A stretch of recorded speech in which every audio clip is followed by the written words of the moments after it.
दोस्तों आज मैं बता रहा हूँ आपको म्यूचुअल फंड की सबसे इम्पोर्टेंट बात। जब भी लोग म्यूचुअल फंड खरीदते हैं तो वो इस बात का ध्यान नहीं रखते हैं कि वो कौन से प्लान पे इन्वेस्ट कर रहे हैं। हाँ, उनको प्लान का नाम तो पता होता है, लेकिन एक प्लान में भी बहुत सारी कैटेगरी होती है जो नॉर्मल यूज़र को, जो नॉर्मल इन्वेस्टर है उनको नहीं पता होता है।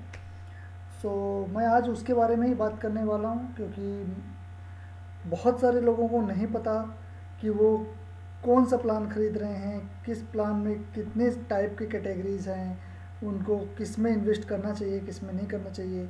एजेंट जो सलाह देते हैं वही सलाह वो मान लेते हैं और उनको एजेंट पे भरोसा होता है। उनको लगता है कि जो एजेंट कह रहा है वो सब सही है, और जानकारी ना होने की वजह से वो ब्लाइंडली ट्रस्ट करते हैं एजेंट पे, या कि जो भी म्यूचुअल फंड की कंपनी हैं उन पे भरोसा करते हैं और उनके सजेशन के हिसाब से वो म्यूचुअल फंड बाई कर लेते हैं। तो कौन सा म्यूचुअल फंड बाई करना चाहिए वो मैं दूसरे वीडियो एक मैं बनाऊंगा सेपरेट, जिसमें मैं आपको बताऊंगा कि कौन सा म्यूचुअल फंड आपके लिए सही है और आप खुद डिसाइड कर सकते हो कि आपको कौन सा म्यूचुअल फंड लेना चाहिए। लेकिन मैं आज आपको यहाँ पर ये बताने वाला हूँ कि म्यूचुअल फंड, एक ही म्यूचुअल फंड के अंदर जो भी कैटेगरी होती है वो कैटेगरी जो एजेंट कभी नहीं बताते, वो कैटेगरीज का फ़र्क क्या है और उससे क्या बेनिफिट हो सकते हैं, क्या लॉस हो सकता है आपका, वो आपको नहीं बताते हैं, उसको छुपाते हैं। और वो क्यों छुपाते हैं उसका भी एक रीज़न है, वो मैं आपको बताऊंगा।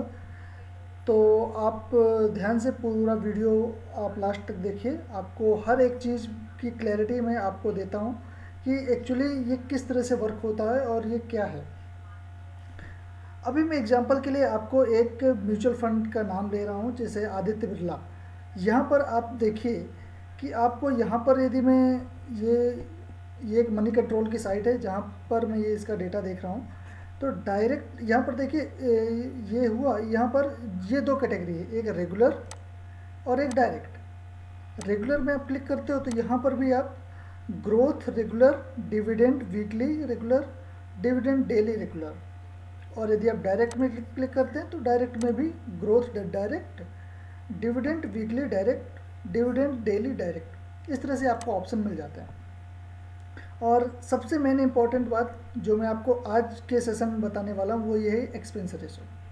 देखिए डायरेक्ट हमने यहाँ पर क्लिक किया तो यहाँ पर 1.23%, और रेगुलर में यदि हमने क्लिक किया तो उसका चेंज हो जाएगा, जैसे मैं आपको दिखा रहा हूँ। ये मैं जस्ट मैंने अभी गो में क्लिक किया है तो अभी जनरेट होगा। ये रेगुलर प्लान पे 1.3, सॉरी मैंने उल्टा दिखाया, 1.3 यहाँ पर रेगुलर का है। और अभी हम डायरेक्ट पे जाते हैं तो डायरेक्ट में क्या है प्लान देख लेते हैं। हाँ, डायरेक्ट में 0.41% इसका एक्सपेंस रेशियो। अभी इसमें क्या होता है कि जो एजेंट होते हैं वो आपको सिर्फ प्लान का नाम बताते हैं और कहते हैं बहुत अच्छा प्लान है आप ले लीजिए, लेकिन वो ये नहीं बताते कि आपको किस कैटेगरी में लेना चाहिए। वो बाय डिफ़ॉल्ट आपको रेगुलर कैटेगरी में ही आपको म्यूचुअल फंड खरीदवा देते हैं। अभी यदि रेगुलर प्लान पे यदि आप बाई करते हो तो उसका प्राइस जो आपका एनएवी, एक्चुअली म्यूचुअल फंड में प्राइस को एनएवी बोलते हैं। तो ये एनएवी जो होता है वो देखिए, अभी इसी यदि म्यूचुअल फंड का हम लेते हैं तो 503 रुपीज़ और 41 आपके पैसे हैं। सो इस तरह से इसका रेट है, एनएवी है। और जो हम डायरेक्ट प्लान का देखते हैं तो डायरेक्ट प्लान पे 536 रुपये, और ये आपके कुछ पैसे हैं पॉइंट में। तो अभी आप ये यहाँ पर डायरेक्टली आप गैप देख पा रहे हो कि यहाँ पर 503 है और यहाँ पर 536 रुपये है। जिसने सबसे पहले इन्वेस्ट किया होगा स्टार्टिंग में, जब इसका प्राइस 10 रुपये रहा होगा या 1 रुपये, जो भी इसका बेस प्राइस रहा होगा, उस टाइम पे दोनों का रेट एक ही होता है, चाहे वो डायरेक्ट प्लान हो या रेगुलर प्लान हो। बट धीरे धीरे धीरे धीरे जैसे जैसे उसके ईयर्स जाते जाते हैं, महीने जाते जाते, तो उसमें क्या होता है धीरे धीरे ये गैप बढ़ना शुरू होता है कि रेगुलर प्लान का रेट कम रह जाता है और डायरेक्ट प्लान का रेट बढ़ता जाता है। तो जिसने इन्वेस्टमेंट डायरेक्ट में किया है उसको धीरे धीरे बेनिफिट ज़्यादा मिलता है और रेगुलर वाले को कम मिलता है। उसका रीज़न क्या है? उसका सबसे बड़ा रीज़न ये है ये एक्सपेंस रेशो, डायरेक्ट प्लान पे आप देख रहे हैं कि इसका एक्सपेंस रेशो है 0.41% और रेगुलर प्लान पे 1.23%। अब इसका मैं आपको बताता हूँ एक्सपेंस रेशो होता क्या है। एक्सपेंस रेशो एक्चुअली वो होता है कि जो भी आपका फंड, ये एक्चुअली अभी मैं इसको फंड बोल रहा हूँ, ये फंड जो मैनेज करता है, जैसे फंड मैनेजर होगा, फंड कंपनी है, उसके एक्सपेंस होंगे और उसमें एजेंट का कमीशन, वो सारी चीज़ें इसके अंदर इंक्लूडेड होती हैं। मतलब इन शॉर्ट में मैं छोटे शब्दों में ये कहूँ कि ये फंड को मैनेज करने के लिए जो खर्चा लगता है वो खर्चा एक्सपेंस रेशो होता है। तो वो खर्चे को जो फंड कंपनी है वो एक अप्रॉक्सीमेटली एवरेज बताती हैं कि इतना एक्सपेंस इसमें लगने वाला है। तो जब भी डेली डे टू डे जब भी आपका NAV जनरेट होता है तो उसमें से ये एक्सपेंस रेशो ऑटोमेटिकली माइनस हो जाता है। दैट मीन्स कि ये आपको जो एक्सपेंस रेशो है वो आपके NAV से माइनस होता है।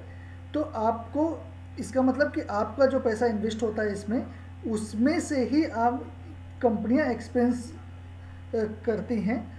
तो वो आपका एक तरह से लॉस है, लेकिन इतना तो लॉस होगा, लेकिन किस में लॉस कम है किस में ज़्यादा है वो आपको देखने वाली बात है कि रेगुलर प्लान पे 1.23% और डायरेक्ट प्लान पे 0.41%। मतलब इतना आपको खर्चा देना पड़ता है एक्सपेंस रेशो के रूप में डायरेक्ट में, और इतना देना पड़ता है आपको रेगुलर में। अब आपके दिमाग में सवाल तो आएगा ही कि रेगुलर में ज़्यादा क्यों देना पड़ता है और डायरेक्ट में क्यों कम देना पड़ता है, और दोनों में फ़र्क क्या है। तो मैं आपको बताता हूँ, दोनों में फ़र्क ये है कि जो रेगुलर प्लान होते हैं उसमें एजेंट का कमीशन भी जुड़ा होता है साथ में, जो आपको एजेंट कभी नहीं बताता है कि वो कमीशन ले रहा है। वो आपको सामने हमेशा ये बताएगा कि वो आपसे कोई कमीशन नहीं ले रहा है, बट रियलिटी ये है कि वो आपसे डायरेक्टली आपसे पैसे मांग नहीं रहा है, ना ही आपसे वो आपके पैसे से वो पैसे डायरेक्टली लेगा।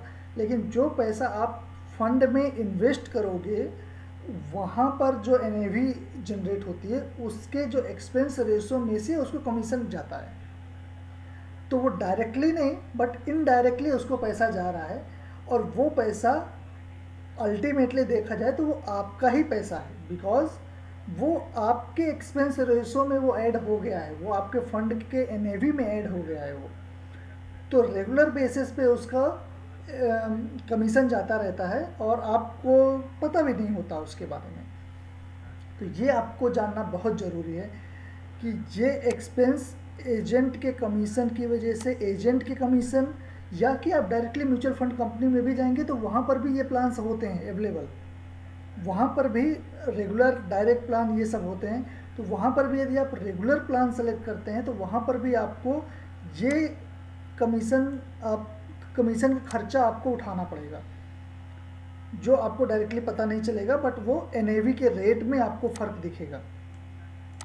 अभी इसमें आप सोच रहे होंगे कि ये तो बहुत ही माइनर सा चेंज, जैसे 1% 2% क्या फ़र्क पड़ता है, बट इससे फ़र्क डायरेक्टली अभी नहीं पड़ता, बट जब लॉन्गर पीरियड में आप इन्वेस्ट करते रहते हैं धीरे धीरे तो 5 साल बाद 10 साल बाद ये गैप बहुत बढ़ जाता है और आपको अमाउंट जो आपको मिलती है दोनों को रिटर्न्स जो मिलते हैं उसमें बहुत गैप होता है।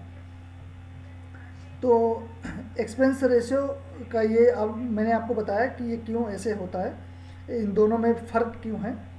जब भी फंड स्टार्टिंग में जनरेट होता है तब एक ही रेट होता है दोनों का, बट धीरे धीरे इन दोनों के रेट में गैप आ जाता है। अभी मैं आपको रियल कैलकुलेशन दिखाता हूँ कि जैसे मैं यही आदित्य बिरला सन लाइफ का एक फ़ंड लेता हूँ, ये देखिए यहाँ पर ये फ़ंड का नाम है। और यदि आप मान लीजिए एग्जांपल मैं ले रहा हूँ कि आप यहाँ पर लमसम अमाउंट यदि आप कर रहे हैं, नहीं मैं SIP करवाता हूँ, चलिए यहाँ पर मैं 10,000 के SIP करता हूँ। यदि आप 10,000 के SIP करते हैं 25 साल के लिए, 25 साल यदि हम यहाँ पर सेलेक्ट कर लेते हैं और हम ऐसा मान लेते हैं कि 15% का रिटर्न हमें अप्रॉक्सीमेटली ऑन एवरेज 25 साल में हमें 15% के हिसाब से मिल जाएगा।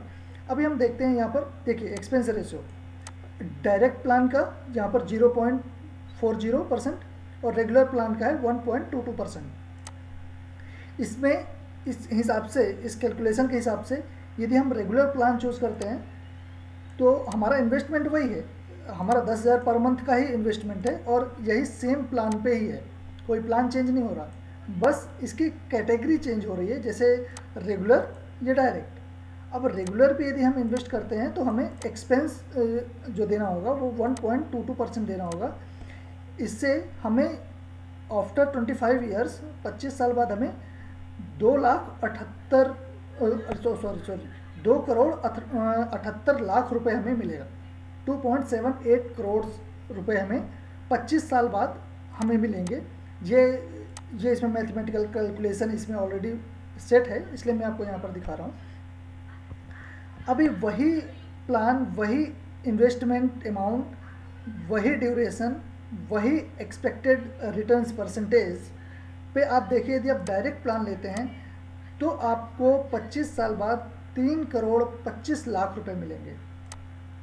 यहाँ पर आप देखिए, ध्यान से गैप देखिए, तो यहाँ पर आपको 3,25,00,000 मिलेंगे यदि आप डायरेक्ट प्लान ले रहे हैं, और यदि आप रेगुलर प्लान ले रहे हैं तो 2,78,00,000 रुपए मिल रहे हैं। मतलब दोनों के बीच का जो गैप है वो गैप है ये 46.25 लाख, 46 लाख का आपको सीधा सीधा बेनिफिट हो रहा है यदि आप डायरेक्ट प्लान लेते हैं तो।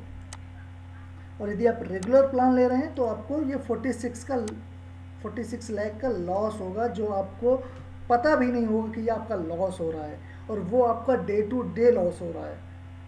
धीरे धीरे करके आपके इसमें से NAV से पैसा जा रहा है और आपको पता भी नहीं चलता है। जैसे कहते हैं ना, बूंद बूंद से घड़ा भरता है, तो ये बूंद बूंद से घड़ा भरने वाली बात हो गई कि यदि आप सही टाइम पे सही प्लान आप सेलेक्ट करेंगे तो आपका बेनिफिट लॉन्गर पीरियड में आपको ज़्यादा मिलेगा, और यदि आप सही प्लान नहीं सेलेक्ट करते हैं तो उसमें आपका नुकसान होगा।